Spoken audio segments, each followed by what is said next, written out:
أشهد أن لا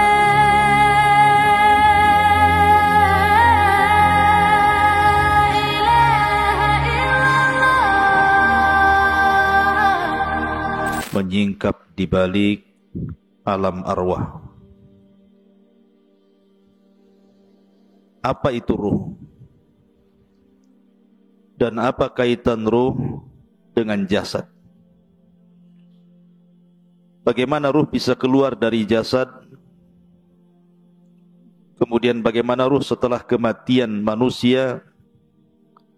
Dan juga di mana ruh saat kiamat dibangkitkan? Kemudian saat manusia berada di padang mahsyar. Ini yang kita akan bahas seputar alam arwah. Ma'asyiral muslimin yang dimuliakan Allah Subhanahu wa taala. Dahulu Nabi sallallahu alaihi wasallam ketika hijrah dari Mekah ke Madinah, ketika itu Nabi sallallahu alaihi wasallam lewat di sekumpulan orang-orang Yahudi. Karena tahu bahwa Madinah itu penuh dengan orang-orang Yahudi kala itu. Dan kebetulan Nabi SAW bersama sahabat Abdullah ibnu Mas'ud radhiyallahu anhu. Maka Yahudi ini, sebagian mereka dengan sebagian yang lainnya saling berbincang dan mengatakan saluhu, saluhu. Tanyalah dia. Maksudnya ragu-ragu mereka mau nanya Nabi SAW. Akhirnya kemudian salah seorang di antara mereka memberanikan diri bertanya kepada Nabi SAW, ya Abul Qasim, marruh. Wahai Abul Qasim, saya ingin bertanya kepadamu, apa itu ruh? Maka Nabi SAW tidak langsung menjawab. Kemudian Rasul menyingkir dari mereka. Kemudian Rasul pun bersandar di bawah pohon kurma. Kata Abdullah bin Mas'ud radhiyallahu anhu mengatakan, fa'alimtu annahu yuha ilaihi. Dan aku mengetahui bahwa Rasul sedang diturunkan wahyu kepadanya. Maka sejenak kemudian Nabi SAW bangkit, kembali menemui orang-orang Yahudi dan membacakan surah Al-Isra. Yas'alunaka 'anir ruh, qulir ruhu min amri rabbi wa ma utitum minal ilmi illa qalila. Mereka bertanya-tanya soal ruh.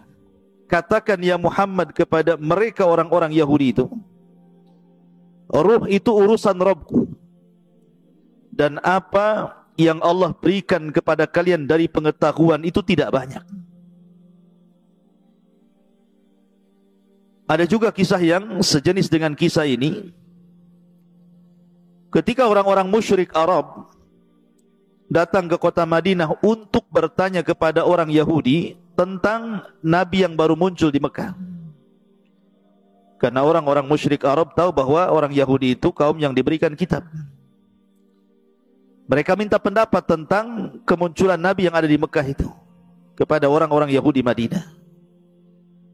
Maka orang-orang Yahudi Madinah mengatakan kepada orang-orang musyrik Arab, tanyalah kepada orang yang ngaku Nabi di daerahmu itu. 3 soalan. Kalau dia sanggup menjawab, memang dia seorang Nabi. Kalau dia tidak sanggup menjawab, dustakan kenabiannya. Lah salah satu pertanyaan yang diajarkan orang Yahudi kepada orang-orang musyrik, tanya kepada orang yang ngaku Nabi di daerahmu itu, apa itu ruh? Akhirnya kemudian ditanyakan kepada Rasul dan turunlah surah Al-Isra ayat 85. Mereka bertanya-tanya soal ruh, katakan ya Muhammad, ruh itu urusan Rabbku. Dari sini menunjukkan bahwa ruh itu tidak ada yang tahu bentuknya seperti apa. Tidak ada yang tahu. Makanya lihat perdebatan Abu Hanifah.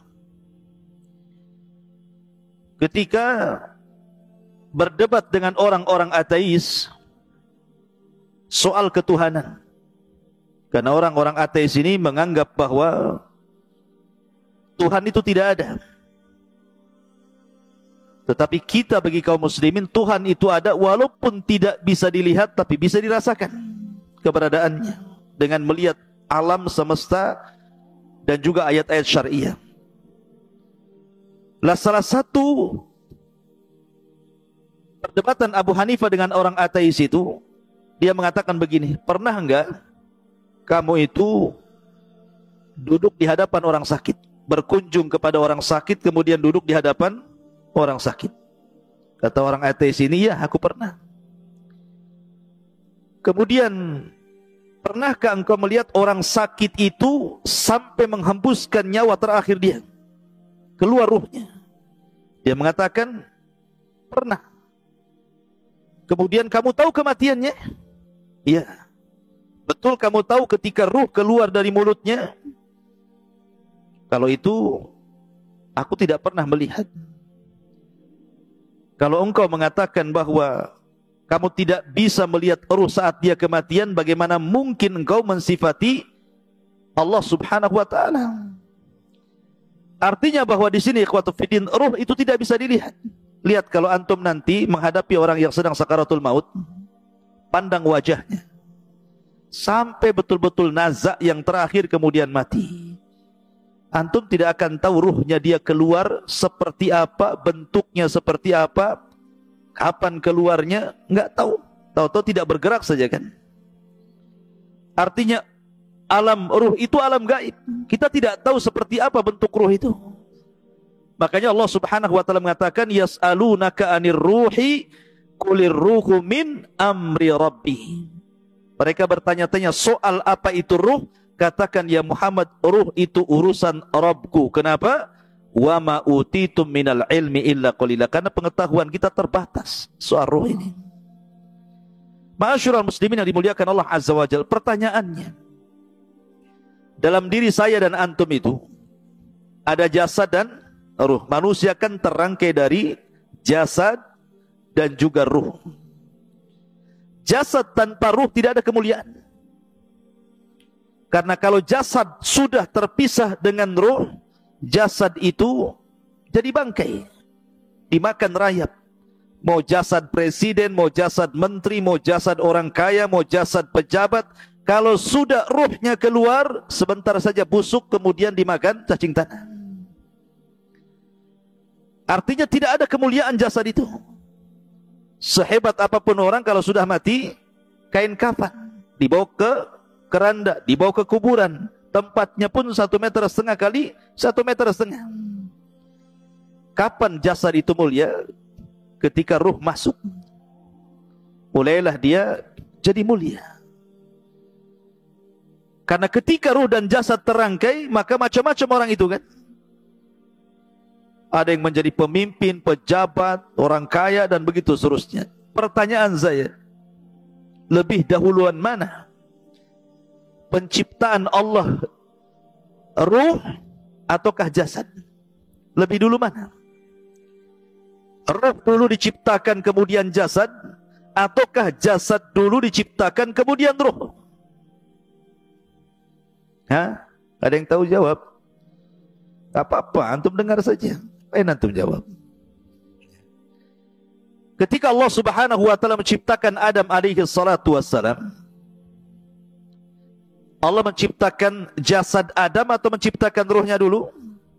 Menciptakan Adam dulu. Allah mengutus malaikat maut, mengambil tanah dengan berbagai macam jenisnya di dunia, mulai tanah yang keras, tanah yang lembut, tanah yang lembek, gitu ya. Tanah berwarna merah, berwarna hitam, berwarna kuning, berwarna putih, gitu, macam-macam warna. Kemudian dinaikkan ke langit.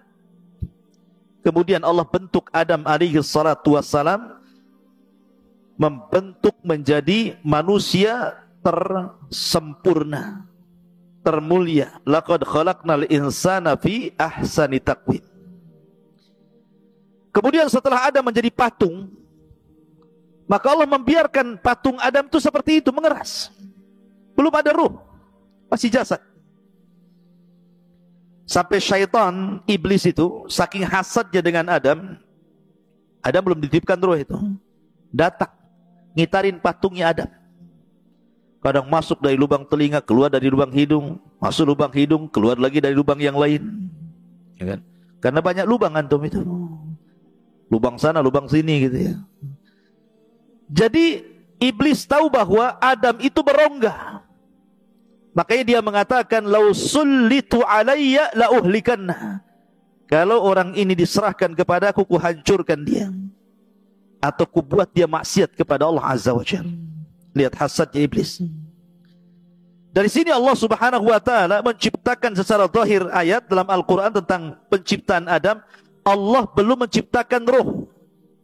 Tapi Allah membentuk jasad Adam dulu sampai betul-betul sempurna mengeras, baru setelah itu Allah ciptakan roh. Jadi ketika Allah menciptakan Adam, jasad dulu apa roh dulu? Jasad dulu. Setelah jadi, baru Allah ciptakan ruh. Setelah Allah ciptakan ruh, baru Allah masukkan ruh itu ke jasad Adam. Ketika ruh baru sampai di tenggorokan saja, Adam sudah lapar tuh. Kemudian bersin, haji. Ya, kemudian Allah mengatakan, "Ya Adam, katakan Alhamdulillah." Maka Adam mengatakan Alhamdulillah. Maka Allah mengatakan Yarhamuka Rabbuk. Kemudian ruh masuk lagi ke badan Adam. Mulai tangan bergerak tuh. Di sampingnya ada pohon berbuah-buahan. Dia maunya ngambil saja itu. Padahal belum sampai jejak ke kaki ruhnya itu. Makanya manusia itu tercipta tergesa-gesa. Seperti abina bapak kita Adam. Baru setelah sempurna ruh itu sampai di kaki, sempurnalah Adam itu menjadi manusia yang disebut dengan nafsun. Ada ruh, ar-ruhu, ada an-nafsu dalam bahasa Arab. Kalau ruh ya ruh, kalau nafsu itu jiwa. Dan jiwa itu artinya terangkainya ruh dengan jasad, dalam bahasa Arab disebut nafsun. Kalau ruh, ruh saja. Kalau jasad, jasad saja. Kalau sudah nyatu disebut nafsun. Ya ayyutuhan nafsul mutmainnah. Wahai jiwa yang tenang. Karena ruhnya masih dalam jasad. Ukhruji ila ila ridwanullah, keridhaan Allah Subhanahu wa taala. Ma'asyiral muslimin yang dimuliakan Allah, ini kalau binisbah dengan Adam bahwa ruh itu diciptakan sebelum atau setelah? Setelah Adam diciptakan. Adam dulu diciptakan, baru ruhnya diciptakan. Tetapi kalau kita selain Adam alaihi salatu wassalam, dibalik, ruhnya dulu diciptakan, baru kita diciptakan. Ya. Karena dalam hadis Bukhari, ketika Nabi Shallallahu Alaihi Wasallam bersabda tentang cerita penciptaan manusia, di mana Allah Subhanahu Wa Taala ketika menciptakan manusia itu, pertama 40 hari segumpal air mani, kemudian 40 hari kedua segumpal darah, kemudian 40 hari ketiga menjadi segumpal daging, berbentuklah dia manusia. Kalau dihitung berarti 4 bulan. 30, 30, 30 kan, 40, 40, 40. Satu bulan kan 30 hari. Berarti 40 segumpal mani, 40 segumpal darah, 40 segumpal daging. Berarti pas 4 bulan usia janin itu sudah membentuk manusia. Dari sini Allah mengutus malaikat yang memang menghantarkan ruh. Kemudian dimasukkan ruh itu, kemudian dicatat rizkinya, dicatat amalannya, dicatat celakanya, dicatat kebahagiaannya, semua dicatat di situ. Maka dari sini kata para ulama, kalau Adam alaihi salatu wasallam diciptakan dulu jasadnya, baru kemudian ruhnya setelahnya diciptakan. Tapi kalau kita diciptakan dulu ruhnya, baru diciptakan jasadnya. Begitu kata para ulama. Kenapa demikian? Karena ketika Allah Subhanahu wa taala menciptakan Adam, kemudian Adam sudah berbentuk manusia, ada jasad dan ruh, Allah mengusap zahra Adam. Pundaknya Adam diusap di sini. Ya. Lah ketika Allah Subhanahu wa taala mengusap pundaknya Adam, apa yang terjadi? Fa akhraja min dhahri Adam kullu nasmatin min dzurriyyatihi min khalqihi ila yaumil qiyamah. Dalam hadis Rasul, kemudian keluarlah dari pundak Adam ini, punggung Adam ini, ruh-ruh dari zuriyahnya Adam, dari anak cucunya Adam. Zuriyah diambil dari kata-kata zarrah. Zarrah itu semacam semut, bahkan lebih kecil dari semut. Kecil, tidak nampak. Ya. Jadi keluar ruhnya dari situ, dan itu kelak akan menjadi anak cucu Adam. Lah kemudian suatu ketika Adam melihat dari ruh-ruh yang keluar dari pundak Adam itu, dan itu nanti akan menjadi anak cucu Adam alaihi salatu wassalam, melihat salah satu di antara mereka ada yang bercahaya dahinya. Kemudian Adam bertanya, siapa itu? Maka malaikat mengatakan, itu Daud, salah satu turunanmu. Karena takjubnya Adam, berapa usianya? 60 tahun. Pendek kali, ku tambah umurku atau usiaku 40 tahun, genapkan 100 tahun dia. Akhirnya Adam menghibahkan 60 tahun usianya, 40 tahun usianya untuk Nabi Daud supaya digenapkan menjadi 100 tahun. Dari sini bahwa ruh sudah diciptakan dulu. Karena ketika Allah mengusap pundak Adam, disitulah keluar arwah-arwah yang kelak akan menjadi anak cucu Adam sampai kiamat dibangkitkan. Banyak berapa ruh itu jumlahnya coba? Jumlah manusia kan miliaran tuh. Dikeluar banyak gitu. Lah dari sinilah mereka akhirnya ditempatkan di sebuah tempat yang disebut dengan alam ruh. Disinilah terjadi mitsak, perjanjian antara ruh dengan Allah subhanahu wa ta'ala. Dan itu disebutkan dalam surah Al-A'raf ayat 172. Wa id akhadha rabbuka min bani Adam min duhurihim durriyatahum wa ashhadahum ala anfusihim alastu bi rabbikum qalu bala syahidna an taqulu yaumal qiyamati inna kunna an hadza ghafilin. Dan ingatlah ketika Rabbmu membuat perjanjian dengan anak turunan Adam, min duhurihim durriyatahum, di belakang mereka dari anak cucu yang kelak akan terlahir dari Adam alaihi salatu wassalam. Apa perjanjian Allah dengan kita? Alastu bi rabbikum, bukankah aku Rabb kalian? Bukankah aku Rabb kalian? Maka semua ruh mengatakan qalu bala syahidna, iya kami menyaksikan Anda itu Rabb kami. Pertanyaannya, antum ingat apa lupa? Atau pura-pura lupa? Bahwa antum pernah mengatakan di hadapan Allah, qalu bala, ya kamu adalah Tuhanku. Pasti enggak ingat. Mana ingat antum? Utang aja enggak ingat. Mau ini pula gitu ya. Kenapa enggak ingat? Karena ingatan manusia itu terbatas. Sebagaimana pandangan manusia terbatas, pendengaran manusia terbatas, akal pun terbatas, langkah kaki pun terbatas. Kecuali pakai motor ya. Pakai pesawat. Tapi coba jalan kaki sampai di mana antum kuatnya? Ada pengkor. Pandangan kita terbatas. Kita tidak bisa menembus sampai Batam Center dari sini. Terhalang hutan-hutan. Walaupun tak ada hutan pun kita terbatas pandangan kita. Pendengaran pun terbatas. Akal pun terbatas. Pemahaman pun terbatas. Maka ingatan pun terbatas. Kita sudah lupa bahwa kita pernah berdialog dengan Allah dan mengatakan alastu bi rabbikum, dan kita mengatakan qalu bala syahidna.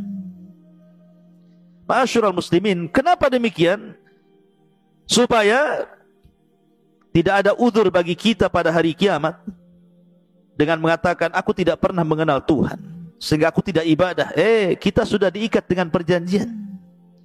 Makanya Rasul mengatakan kullu maulud yuladu alal fitrah, setiap bayi yang dilahirkan itu rojol menjadi fitrah. Fitrah itu artinya mengenal Islam. Kenapa? Karena lanjut hadis Nabi SAW, fa'abawahu yuhawidanihi au yunassiranihi au yumajjisani. Bapaknya yang menjadikan dia Yahudi, Nasrani ataupun Majusi. Stop hadis sampai ini. Dan tidak ada kata-kata bapaknya yang menjadikan dia Muslim. Ya, karena lahirnya anak siapapun terlahir Islam, mengenal Rabbnya. Tapi kita lupa.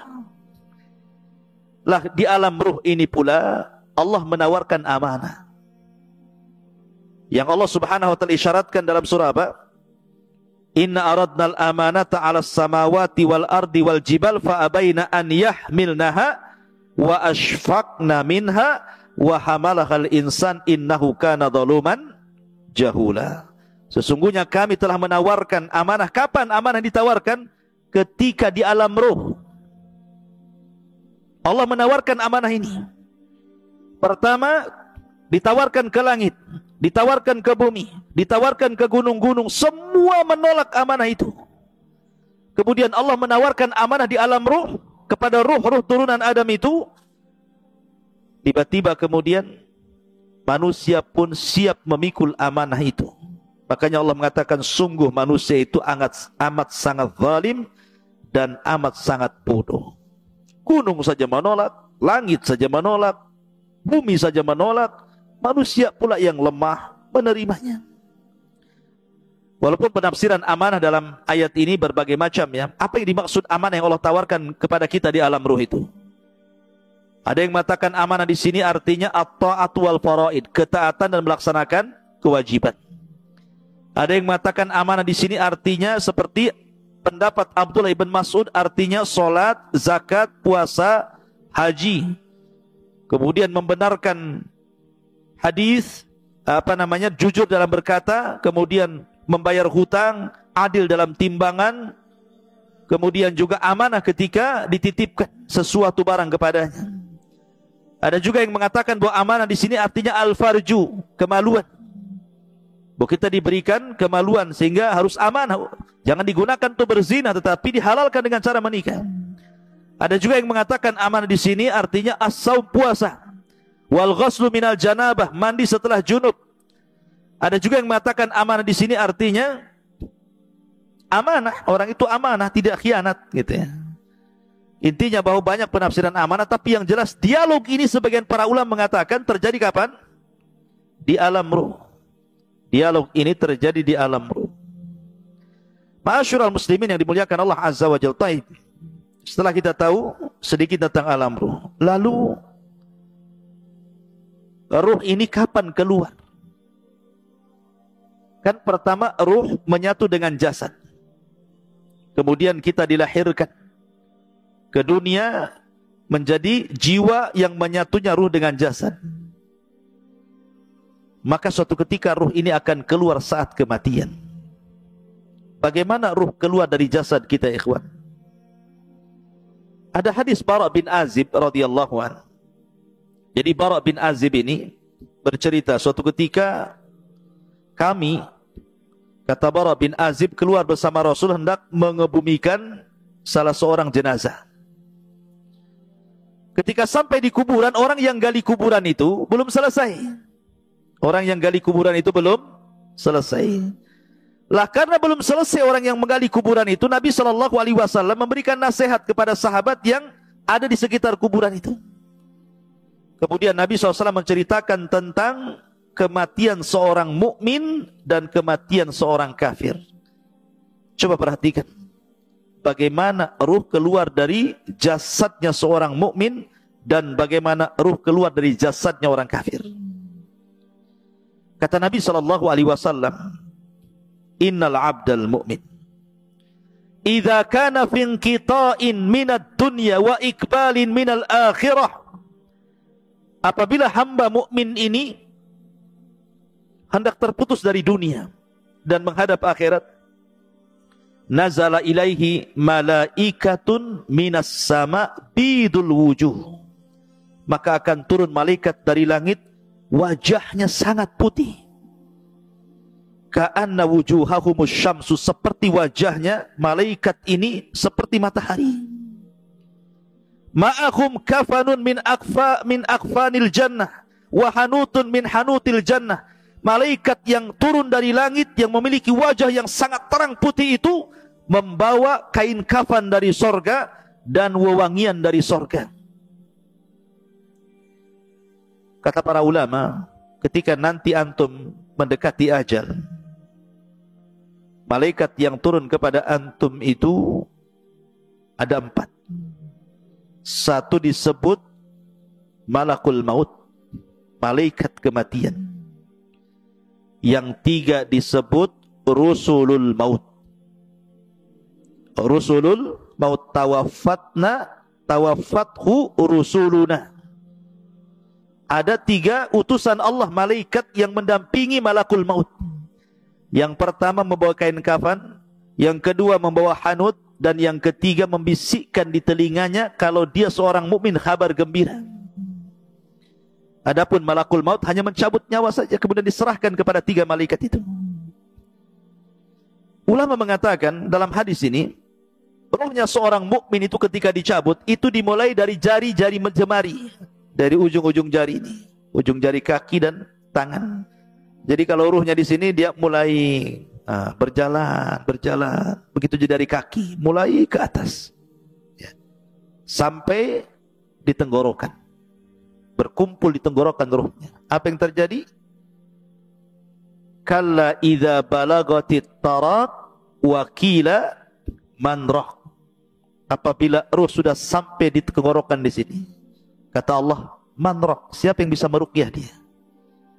Siapa yang bisa menyembuhkan sehingga mengembalikan ruhnya ke dalam jasadnya? Enggak ada. Lah ruh itu ketika dicabut, dari mana keluarnya? Dari mulut. Ruh itu keluar dari mulut kita. Kemudian ketika dia keluar, mata ini memandang ruh itu keluar. Makanya Rasul mengatakan, apabila ruh dicabut, tabi'ahul basar, pandangan kita mengikutinya. Makanya setiap orang yang mati pasti melotot matanya.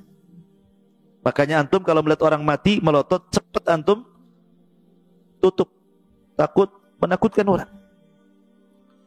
Kata Nabi SAW, ruhnya mukmin itu apabila keluar seperti tetesan air yang terakhir keluar dari mulut teko. Min famis siqa, kata Rasul. Kalau saya boleh analogikan, ikhwan, kalau antum punya teko, isinya banyak airnya, kemudian antum tuangkan, tentu air yang pertama keluar itu deras sekali, karena masih penuh masalah tekonya. Kalau dituangkan tuh pasti deras dia, kayak model pancuran kan gitu ya. Coba kalau seandainya di teko itu tinggal 1 tetes, kemudian antum tuangkan, pasti dia tidak akan mengalir deras, pasti akan sedikit mengalir sampai di ujung teko, kemudian menggantung dulu, kemudian baru netes gitu ya. Artinya bahwa ruhnya seorang mukmin itu keluar seperti tetesan terakhir dari mulut teko, pelan tapi pasti, pelan, kemudian keluar dari mulutnya. Ketika itu malaikat yang menghibur jasadnya seorang mukmin ini mengatakan, Ya ayyatuhar ruhul, ya ayyatuhan nafsul mutmainnah, irji ila rabbiki radiyatan mardiyah. Wahai jiwa yang tenang, keluarlah pelan-pelan menuju keridhaan Allah subhanahu wa ta'ala. Maka ketika betul-betul keluar, maka ruh itu kemudian naik ke langit. Sudah terpisah alamnya, dia kembali keluar dari jasad. Lah ruh ini langsung ketika sudah ditangkap oleh malaikat maut, sudah dikeluarkan, maka diserahkan kepada malaikat yang membawa kain kafan dan hanut dari sorga. Langsung dikain kafani, kemudian dibaluri minyak wangi, kemudian diangkat ke langit. Kemudian langit pertama, dia mengetuk pintu. Kata penjaga langit pertama, siapa? Fulan bin Fulan. Siapa yang dibawa? Ruhnya Fulan ibn Fulan. Karena dia ruhnya orang baik, maka malaikat yang ada di langit semuanya memujinya. Kemudian dibukalah pintu langit pertama, kedua, ketiga, keempat, kelima, ketujuh. Dia melintasi langit yang ketujuh. Kemudian diberjumpakan dengan Allah subhanahu wa ta'ala. Dan Allah katakan kepada ruh orang mukmin ini, letakkan catatannya fil illiyin, tapi kembalikan ruhnya ke dalam jasadnya. Maka catatannya naik sampai di tempat yang paling tinggi di sorga, kemudian ruhnya dikembalikan ke bumi. Ketika ruh ruhnya dikembalikan ke bumi. Ada yang mengatakan batas ruh naik ke langit itu sebatas ketika dia mulai dimandikan, mulai dikafankan, kemudian dikuburkan, ruh itu kembali ke dalam kuburan. Kemudian Allah satukan kembali ruh itu dengan jasad di alam kubur itu. Ketika itu dia baru sadar karena terjadi himpitan, dhaghtah alam kubur. Jadi alam kubur menyempit. Kuburan itu menyempit sehingga kalau dia jasadnya orang kafir bisa remuk itu badan dan tulang-tulang itu. Tetapi himpitan bumi ketika orang dimasukkan ke dalam kuburan itu, kalau dia seorang mukmin seperti dipeluk oleh ibunya. Kalau ada bayi dipeluk sama ibunya rapat-rapat gitu. Seperti itu rasanya. Karena kita diciptakan dari tanah, kembali ke tanah, maka seolah-olah tanah itu bagi ibu kita. Tapi ingat, kalau jasadnya orang kafir, maka diremukkan dengan tanah semua tulang-tulangnya. Ma'asyiral muslimin, inilah yang dikatakan Rasul, seandainya ada yang selamat dari himpitan kuburan, maka tentu yang selamat adalah bayi ini. Tapi bayi ini pun tidak akan selamat dari himpitan kuburan. Dalam riwayat, kalaulah ada yang selamat dari himpitan kuburan, tentu yang selamat adalah Sa'd bin Mu'adz, karena saat kematiannya arus Allah berguncang. Tapi Sa'd bin Mu'adz pun tidak selamat dari himpitan kubur. Lah setelah itu baru datang dua malaikat yang disebut dengan Munkar dan Nakir. Lah Munkar dan Nakir ini membawa fitnah yang disebut dengan fitnah kubur. Kemudian dia mengatakan, man rabbuk, siapa Rabbmu? Kemudian juga setelah ditanya siapa Rabbmu, kemudian wa man nabiyuk, siapa nabimu? Atau ma taqulu bihadzal rajul, apa yang kau katakan terhadap orang ini, maksudnya Nabi sallallahu alaihi wasallam. Kemudian wa madinuk, apa agamamu? Karena dia seorang yang beriman, tentu gambarannya seperti yang di dalam Al-Quran, yuthabbitullahu alladhina amanu bil qawli tsabit fil hayatid dunya wal akhirah. Akan mantap jawabannya. Dia mengatakan, Rabbi Allah, Rabbku Allah. Ketika ditanya, bagaimana pendapatmu tentang orang ini, maksudnya Rasul sallallahu alaihi wasallam, dia mengatakan, huwan nabi, dia nabiku Muhammad sallallahu alaihi wasallam. Ketika ditanya, wa madinuk, apa agamamu? Maka dia dengan terangnya mengatakan, diniyal Islam, agamaku Islam. Dia berhasil menjawab. Apabila berhasil menjawab yang terjadi, maka Allah berfirman, an sadaqa abdi, hambaku telah benar. Hambaku telah benar. Karena telah benar, bukakan pintu sorga. Bayangkan dari kuburan dibuka pintu sorga, langsung ke sorga. Hembuskan angin dari sorga ke kuburannya. Bawa pakaian dari sorga, bawa makanan dari sorga, bawa minuman dari sorga. Bentangkan kuburannya seluas maddal basar, seluas-luasnya sampai tidak terkira. Kemudian didatangkan angin dari sorga, makanan dari sorga, pakaian dari sorga, minuman dari sorga. Kemudian dia pun masuk ke alam yang disebut dengan nikmat kubur. Ketika itu datang seseorang yang tampan, kalau perempuan yang cantik gitu kan, tiba-tiba mendekati orang ini. Kenalan, siapa namamu? Apa pekerjaanmu? Ngobrol. Layaknya kita di dunia ketemu orang ngobrol. Karena saking asiknya ngobrol, ikhwan, tidak sadar kalau seandainya bumi sudah mau dikiamatkan. Sehingga ketika betul-betul bumi ini sudah mendekati hari kiamat, Israfil sudah siap meniup sangkakalanya, barulah kemudian dia bertanya, kamu ini siapa? Kok kamu baik sekali mau menemani aku di dalam kuburan ini? Maka orang ini mengatakan, ana amalukas saleh, sayalah amal soleh, sayalah puasamu, sayalah salatmu, sayalah zikirmu, sayalah silaturahimmu, sayalah birrul walidainmu, sayalah seluruh amal solehmu. Allah jelma menjadi manusia sehingga menjadi teman kita dalam kuburan. Ikhwan, kalau antum di penjara sendiri stres, tapi kalau ada kawannya minimal mengurangi stres. Adam saja diberikan sorga dengan berbagai macam nikmatnya, belum dikatakan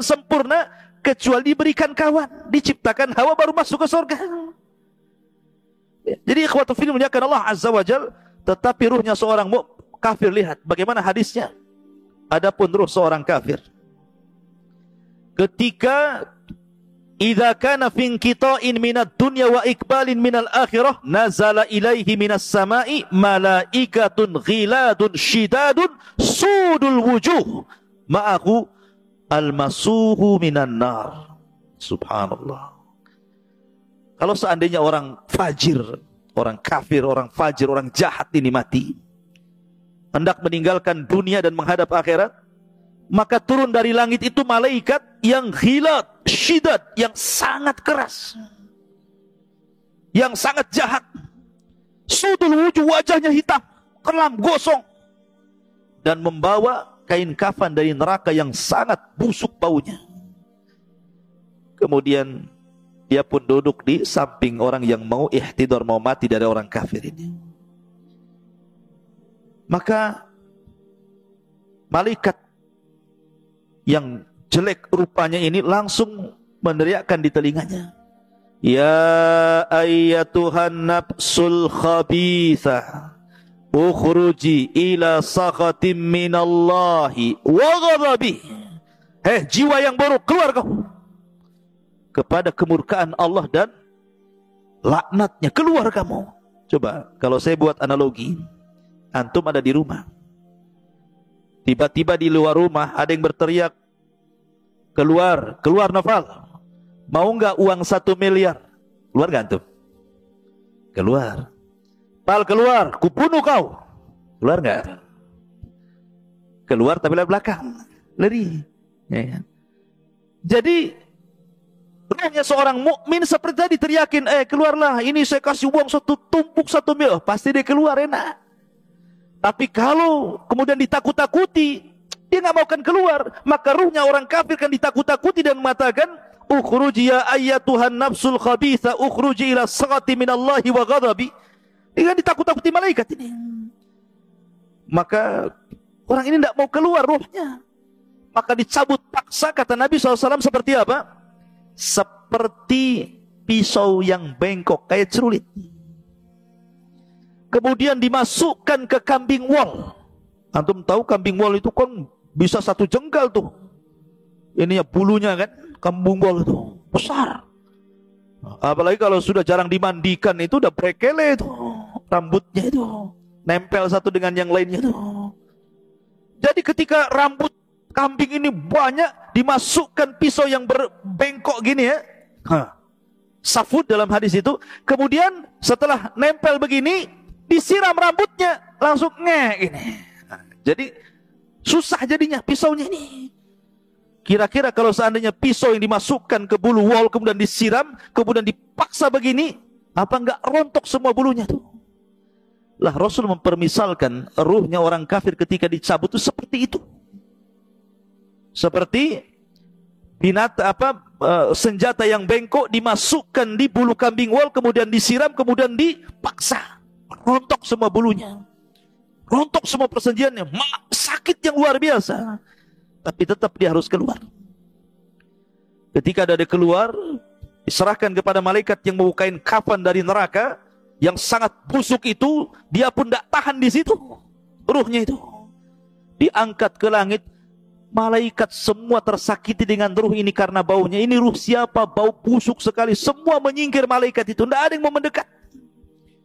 Ketika kemudian penjaga langit pertama diketuk supaya ruh ini naik ke langit, nggak mau dibukakan sama sekali, nggak mau dibukakan. Dari sini Allah Subhanahu wa taala berfirman dalam Al-Qur'an, la tufattahu lahu abwabus sama wa la yadkhuluna al-jannah hatta yalijal jamalu fi sammil khiyat. Ketika ruhnya orang kafir naik ke langit pertama, la tufattahu lahu abwabus sama, Allah atau malaikat tidak ada satupun yang membuka pintu-pintu langit. Bahkan dia akan masuk neraka. La tufattahu lahum abwabus sama wa la yadkhulunal jannah, dan dia tidak akan masuk surga orang kafir itu hatta yalijal jamalu fis samil khiyat, sampai ada cerita unta masuk ke liang jarum. Kata Allah, liang jarum seberapa? Jarum liangnya kecil, unta besar. Cemana masuk ke liang jarum? Gimana caranya? Dijadikan benang dulu untanya baru bisa masuk. Artinya bahwa mustahil ada unta masuk ke liang jarum. Kecuali kalau jarumnya gede gitu ya. Lubangnya seperti pintu itu. Mana ada jarum? Jarumnya kecil jarum itu. Artinya mustahil orang kafir masuk surga. Lah ketika tidak dibukakan pintu langit, akhirnya oleh malaikat yang sudah capek-capek bawa ke atas, dilempar ruh itu. Bayangkan. Dilempar ruh itu, sehingga ruh itu jatuh dari ketinggian itu. Kemudian ketika bersatu dengan jasadnya seperti antum, jatuh dari atas. Gimana rasanya tuh? Gak usah dirasakan, pasti sakit. Ya, rontok semuanya. Sudah kesakitan, tiba-tiba dihimpit lagi kuburan, langsung remek semuanya. Setelah ada himpitan kubur, tiba-tiba datang malaikat Munkar dan Nakir, kemudian berteriak dan menekan suaranya, "Man Rabbuk?" Siapa Rabbmu? Enggak kaget dia. Ya. "Wa man nabiyuk?" Siapa nabimu? "Wa madinuk?" Apa agamamu? Makanya dia lagi pusing, lagi merasakan sakit, dia hanya mengatakan, "Ha la adri." Fayaqulan, "Ha la adri." Saya tidak tahu. Aqulu kama qalan nas wa fa'altu kama fa'alan nas. Aku hanya mengikut-ikut orang saja, enggak tahu. Maka dia pun akan dicambuk oleh malaikat. Kalau seandainya cambukan itu dicambukkan ke gunung Uhud, maka cukup menghancurkan Uhud itu. Bagaimana kalau dicambukkan ke jasad manusia? Turuhnya seorang kafir itu. Ma'asyiral muslimin yang dimuliakan Allah Subhanahu wa taala. Jadi kalau saya ringkas dari hadis Bara' bin Azib ini, pertama, keluarnya ruh seorang mukmin dari jasad seorang mukmin. Yang kedua, ruh ini dibawa ke langit oleh malaikat. Kemudian yang ketiga, dikembalikan ruh ke dalam jasadnya. Begitu juga ruhnya orang kafir. Itu saat kematian. Lalu setelah kemudian masuk ke alam kubur, apakah azab kubur itu birruhi wal jasad? Menyatunya ruh dan jasad, ataukah ruh saja?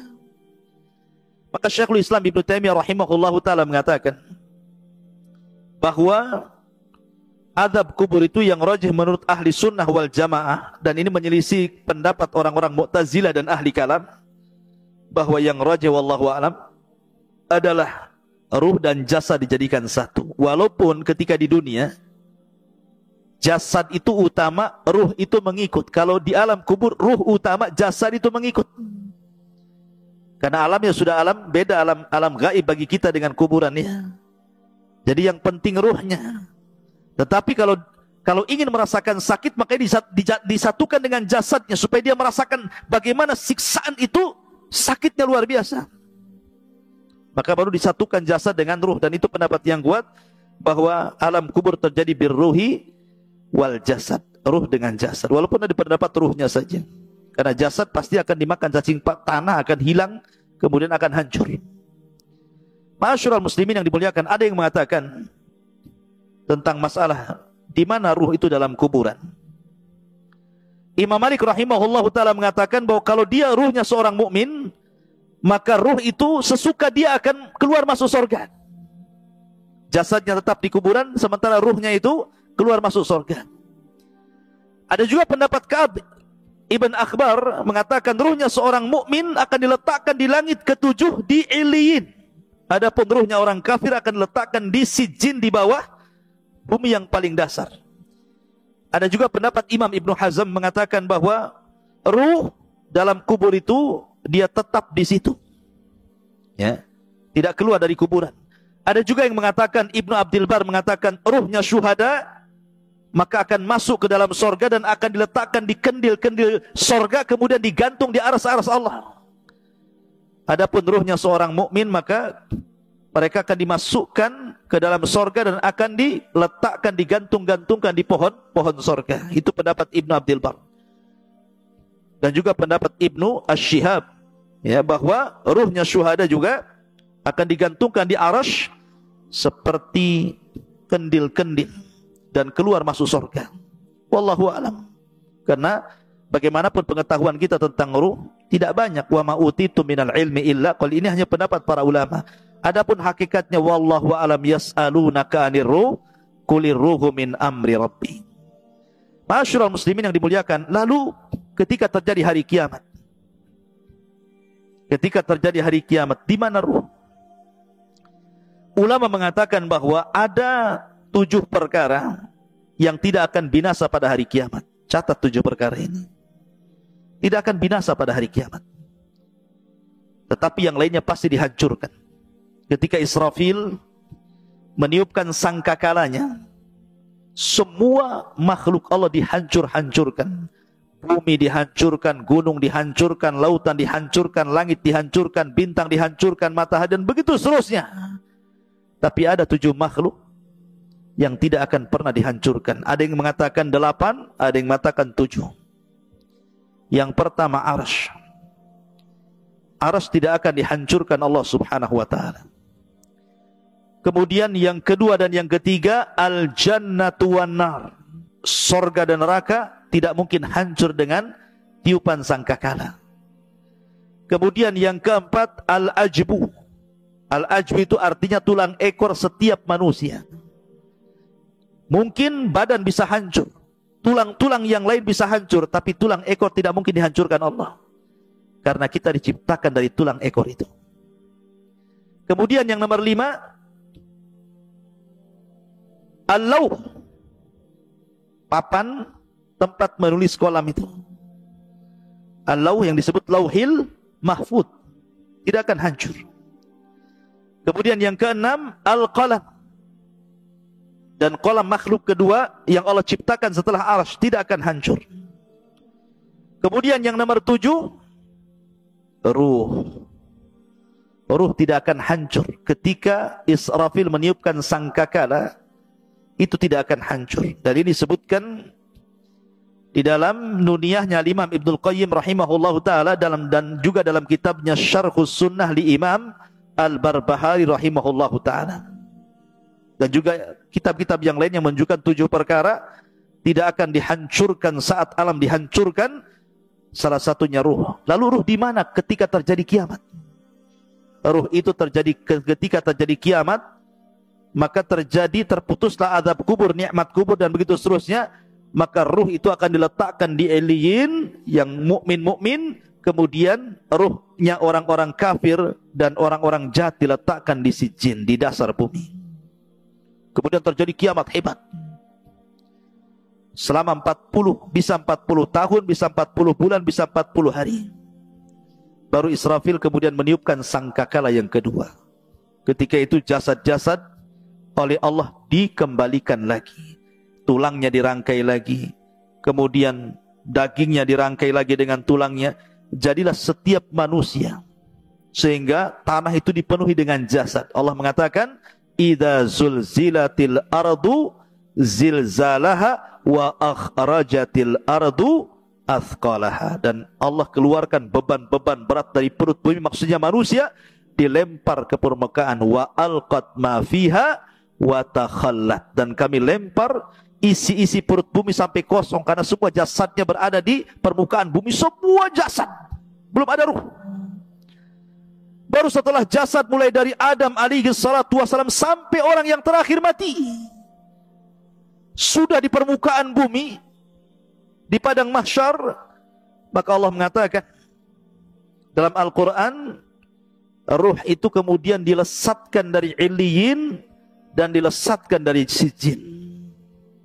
Ya. Wa idzan nufusu zuwizat. Dan ketika nufus, jiwa-jiwa itu disatukan. Jadi ruh dari iliyin melesat, kemudian ruh dari sijin melesat, dan anehnya tidak tertukar tuh ruh dengan jasad itu. Bukan berarti kemudian ruhnya Naufal tertukar dengan ruhnya siapa gitu, enak kali. Ya. Jadi tidak tertukar, artinya bahwa ruh itu akan kembali ke jasadnya sesuai ketika di dunia jasadnya. Dan yang pertama kali adalah ruhnya Muhammadun sallallahu alaihi wasallam. Makanya dia orang yang pertama kali siuman sebelum manusia siuman. Ana awal man yashaqqu fihil qabr. Saya pertama orang yang keluar dari kuburan, katanya, kata Rasul. Kemudian aku melihat Nabi Musa sedang bersandar. Aku ragu-ragu apakah dia dulu ataukah aku, kata Rasulullah. Kan itu ya. Baru kemudian bangkit semua, karena sudah nyatu lagi ruhnya tuh. Kemudian ketika bangkit bingung orang-orang kafir ini, sehingga mereka mengatakan, ya wailana man ba'atsana mim marqadina, celaka siapa yang membangunkan aku ini dari tidur-tidurku ini.